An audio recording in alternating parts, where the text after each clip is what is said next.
kalau orang pergi haji pun dia buat korban luar negara. Dia buat kat Mekah juga kan. Atau kita punya student ke orang yang kerja di luar negara pun dia akan buat korban luar negara. So yang terbaik adalah korban yang kita dapat lakukan pada setiap tahun tanpa kita tanpa miss lah. Tanpa miss. Dan bagi saya yang paling penting perlu untuk kita tekankan juga tentang aspek keikhlasan dalam menjalankan ibadah korban. Itulah yang kesampai pada Allah. Baik, terima kasih diucapkan kepada Ustaz Muhammad Amirul Kamaruddin tentang topik kita pada hari ini, korbanku untukmu.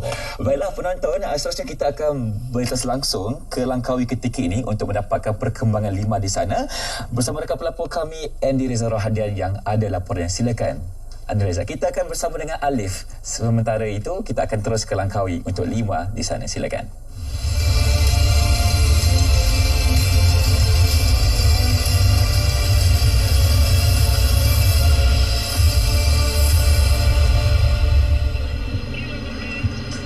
Irfan, selamat pagi Malaysia. 5.25 hari ini memasuki hari terakhir. Namun, ia bukanlah pengakhiran, sebaliknya